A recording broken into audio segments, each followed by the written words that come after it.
السلام عليكم ورحمة الله. أنا عملت حامل عمولة للموتوسيكل، حامل التليفون اتعلق في الموتوسيكل، وأنا حبيت أشاركه برضو للناس اللي حابب يعمل حامل. أنا كنت حامل يتكسر غالي رخيص بصراحة، بيتكسر، والتليفون قبل كده اتكسر، وقع واتكسر.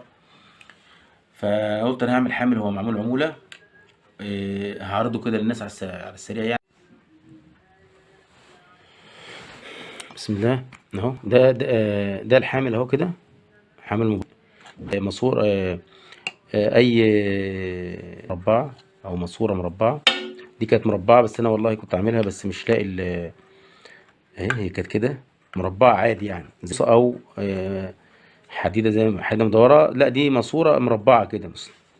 اهي هي حوالي 3 سنتي او 2 سنتي، مش مكملة 3 سنتي، مش مكملة 3 سنتي.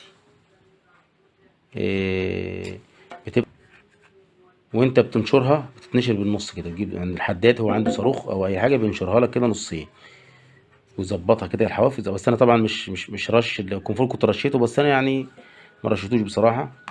المهم انت بعد ما بتقصها نصين بتجيب مسمار 10 سنتي وبتلحم في النص، وهي بتقيس الطول يعني عشان ياخد اي موبايل معاك في الطول. انا كنت مخليها 20 سنتي او اقل من ال 20، حاجه بسيطه يعني. قول هي 20 سنتي الطول ده، ممكن تخليها 20 سنتي، 19 ونص، 20 يعني، 20 سنتي بتاع الماسوره دي قبل ما تقصها. بتجيب مسمار، بس طبعا قبل ما تحدد المسمار ده لو انت هتعمله في النص هنا هيبقى فيه القطعه دي كده اهي، عشان اربطها بصامولتين عشان ما تسيبش يعني.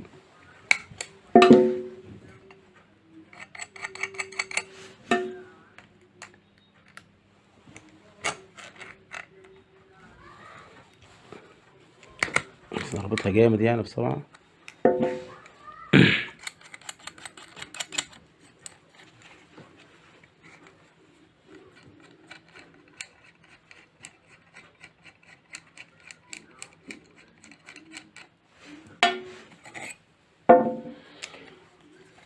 في نص، بس النص ده هتحدده بعد ما تركبش فيه الصاموله دي، الا لما تعمل ده الاول. تجيب النص اللي انت نص اساسي يعني هيبقى هتركب فيه.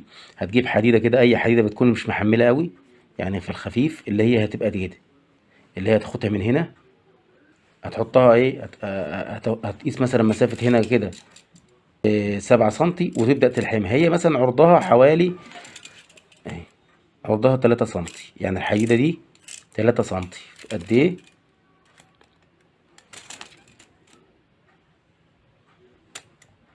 في 6 سنتي، في 16 سنتي، عشان انت هتتني منهم حوالي 3 سنتي كده. انت بتجيب الخوصه دي الصغيره دي، حديده اهي رفيعه اهي، بتطلعها كده، وهي الحداد بيتنيها لك عادي، بيحطها على حديده كده عنده وبيدوس لك فيها سنه بتتني لفوق. لازم تعملها كده، حرف ال ده هتبقى هنا هيجي حوالي 3 سنتي كده، وتروح واخدها كده وهي لحمها لك فوق الخوصه هنا من 7 سنتي، وتروح لحمها او زي ما تحدد انت. وهتجيب اي ماسوره قطرها صغير، اللي هي دي، اي ماسوره كده يعني، اي ماسوره عندك او اي ماسوره عند اي حداد بره، هات منه حته ماسوره اللي هي بيفوت فيها مسمار 17. مسمار 17 بيعدي فيها، يعدي كده باحكام اهو. اي حته يعني، انت عايز حته صغيره هتلاقيها في اي مكان، او اي مثلا زي ورده او حاجه زي الصاموله دي اللي احنا نلحمها هنا، اللي هي هيعدي فيها المسمار 17 سم. ودي طبعا عشان خاطر بس البتاعه دي تلف شمال ويمين. لو انت عندك اي حاجه يخش فيها مسمار، المسمار واخد راحته، المسمار ما يربطش فيها، هي سالبه اهي. دي بنروح لاحمينها هنا، هتبقى بالمنظر ده. دي مش كبيره برضو، حوالي 2 سنتي. وبعد ما تخلص جزء اللحام ده، بعديها تحت هنا تعمل واحده تانية عشان تسند الموبايل، تلحم اي حته حديده تانية على اللحام عادي اهو. دي عشان تحمها تانية تحت، عشان ايه، الموبايل اللي محطوط هنا هيبقى محمل على الاتنين دول يعني. دي سناده. طبعا بعد كده بنجيب الحته التانية دي اللي هي حديد برضو، حديد محمله سنه يعني. دي هتجيبها حديده محمله، والحداد برضو هيتنيها لك. هي كانت بس متذكر 10 سنتي مثلا يعني. دي الحديده دي لوحدها كده من غير دول، لوحدها كده اهي. الحديده دي المحمله دي 11 سنتي، وبتتنيها كده تاني 2 سنتي يعني. هو يعني 3 سنتي تخلي حته ثابته اللي هي دي، وتتنيها برضو 3 سم لفوق كده، او 2 سم ونص لفوق كده، نفس التانية دي كده، نفس الوربه دي. وبنيجي هنا وبنلحم، نجيب مسمار 17 بصامولتين زي دول، مسمار 17 ومعاه صامولتين بتوعه. مسمار ال 17 ده بعد ما تشتريها هتخلي الحداد يلحمه لك. طبعا انا لاحم لحام كهرباء، فالمنظر اللحام مش حلو. لو في لمبه، ما كانش عنده بصراحه كهرباء، ما كانش عنده لمبه اللي هو الاكسجين، اللمبه بتبقى شكلها اشيك. بس لو يعني هو اللحام الاكسجين قوي بس عايز حديد محمل، فانت لو عندك حديد اخف شويه مش مشكله، تلحم عادي ايه، تجيبه وتلحم بس باللمبه. وبتجيب ورده، اللي هي دي ورده على فكره، ورده زي دي، بس طبعا دي ورده صغيره. انت بتجيب ورده كبيره محمله، هتلاقيها موجوده عند اي حد بتاع مسامير. والورده دي اللي هي يعني تكون الفتحه بتاعتها فتحه معقوله، اللي هي هتعدي، لان اليد دي بتتحط مع المرايه، تحط في المرايه وانت بتربطها. المكان اللي فيه المرايه انا بحطها في المكان اللي فيه المرايه، المكان اللي فيه المرايه. فانت هتجيبها الخرم اللي في الورده ده، يعني لو انت خدت معاك يد المرايه يكون احسن، بحيث يد المرايه يعدي فيها، يد المرايه يعدي براحته، عشان انت تربط بيد المرايه معاه. فالورده دي هنلحمها برضو هنا. طبعا اضطريت الحمها لحام تقيل شويه، وظبطت مكانها هنا بالصاروخ عنده، بحيث ايه وانا واقف بالمكنه، بحيث ايه حطيتها وربطت المرايه عليها، وممكن ابقى اصورها لكم وهي على المكنه. إيه بعد ما لحمت المسمار ال 17 هنا، بعد ما تتني دي تلحم المسمار 17 هنا، وهتلحم ايه الورده هنا، ورده محمله اهي موجوده وكبيره، بحيث ايه تاخد مكان براحتها، وتبقى اللحامي تعرف تلحم في الجزء ده. او لو عرفت تجيب حديده زي دي اكبر شويه، والحداد يعرف يخرم لك مكان الخرم هنا ويظبطها كويس، يبقى زي الفل، مش محتاج تلحم ورده هنا. بس انا ما كنتش لاقي حديده بصراحه سمكها عالي شويه وتكون عريضه، بحيث ان انا ايه ممكن ابقى اقصرها هنا مثلا. بعد ما لو عريضه ممكن تبقى تعمل الخرم بتاع اللي هيتربط فيه المرايه هنا، ممكن تبقى ايه تقصها بالصاروخ من هنا، بس انا ما لقيتش، فانا بتكلم في اللي موجود دلوقتي. بعد ما دي يعني دي هتبقى في المرايه كده. انت بعد ما تلحم 17 وتلحم الماسوره دي اللي هي تبقى كده، اللي هي هتروح وتيجي. يعني مسمار 17 لما تجيبه وتروح تجيب ماسوره قده كده بالظبط اللي انت هتلحمها، بحيث ايه ياخد راحته كده. ليه؟ عشان افرض عشان دي هيتحرك كده شمال ويمين، لو تبقى دي ثابته في المرايه بتاعه الموتوسيكل هنا كده في الناحيه دي، هيبقى قدامك كده، هتحركها كده او كده وهتثبتها قدامك. بعد كده انت عايز تخليه كده، عايز تخليه كده، عايز تخليه كده، طبعا هتبقى ايه الصامولتين دول موجودين. يعني صاموله واحده بقى التانية عشان تحبك، عشان ايه ما يفلتش منك اهو. لما تحبك عليها تبقى ثابته، ممكن لتحت لفوق. طبعا ايه انا بوريك بس مثلا، هتبقى متحملها كده على مكان المرايه، اي المرايه، وهي ايه قدامك كده، تجيبها شمال او يمين، وبعد كده تربط على المرايه جامد وتثبتها وتبقى قدامك. عايز بقى تخليه تحت، عايز تخليه فوق، وتروح رابط الايه المسمار. هي دي الفكره من حته الماسوره اللي احنا بنجيبها دي، تكون ماسوره محمله اللي انت هتلحمها هنا عشان يعدي فيها المسمار. وبعد ما عرفنا طريقه اللحام الحديدتين دول،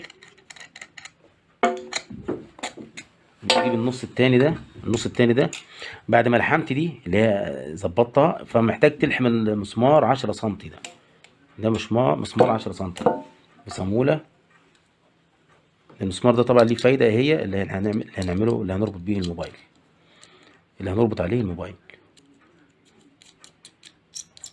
ده مسمار 10 سم صغير او 8 سم زي ما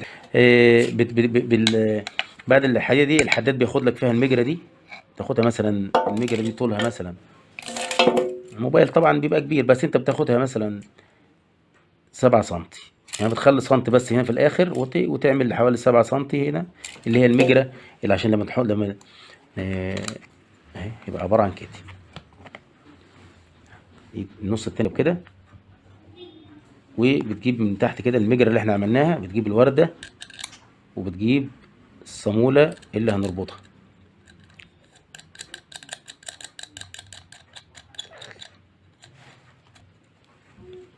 طبعا انا نسيت اجيب موبايل تاني، كنت اوريك على الموبايل بيتعمل ازاي عشان بصور بالموبايل. هنفترض ان دي موبايل مثلا، عشان مش جايب موبايل اهو، موبايل مثلا هنا كده، المجرة بتخش وتظبط عليه وتروح ايه رابط من تحت. يعني مثلا نفترض ان البنسة دي الموبايل، وحطينا الموبايل هنا كده، انت بتربط بقى من تحت وتحبك جامد عشان ايه تبقى شايل الموبايل.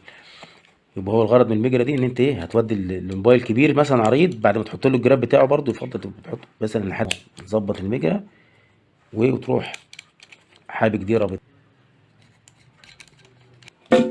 في الماسورة بتبقى زي دي كده، بعد ما تقصها تخلي الحدادة دي يقطع لك سنتي، يعني يقطعها كده ويتني لك دي كده عشان تشيل الموبايل. ودي الاتنين دول اهم باينين اهم سنتي، بياخد بالصاروخ كده وكده ويتنيها هنا ويتنيها هنا عشان الموبايل لما تنزله فيها كده ما يقعش من تحت. يبقى دول ساندين، وبعد ما تسحبوا كده الموبايل هيبقى محمل عليهم وتروح رابط. انا بستخدمها بقالي اهو اكتر من شهر اهي زي الفل والله. الموبايل مهما عملت ومهما خدت مطبات ما بيتحركش.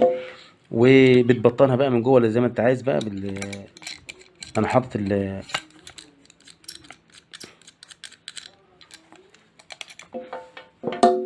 انا حاطط الجلده دي كده. ممكن تجيب اي جلده او اي حاجه عندك مثلا انت شايفها كويسه تحطها وتلزقها هنا، يعني حمايه بس للموبايل كده بس يبقى عليها.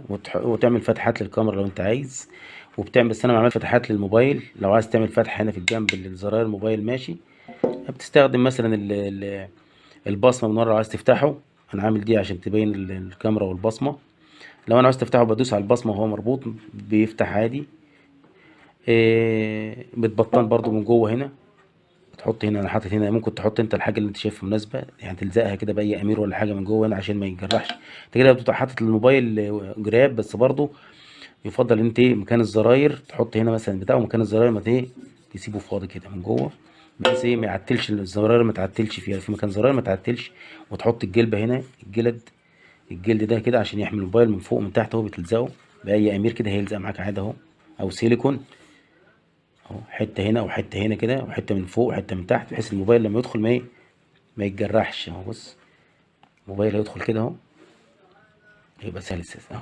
مثلا افترض ده الموبايل هيبقى سلس اهو، مش هيتجرح ولا جلبه من فوق ومن تحت، على الحاجه اللي تناسبك. لو عندك جلبه خفيفه جلبه تقيله هتظبطها على قد اي موبايل يخش بالجراب. لان انا بحط الموبايل بالجراب مش حاطه لوحده. وهي دي الفكره. بص تركب كده اهي، تبقى دي كده تبقى على الموتوسيكل كده، تبقى رابط دي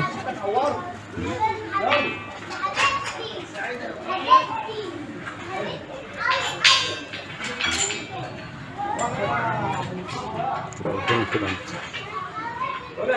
تطلع وتنزل.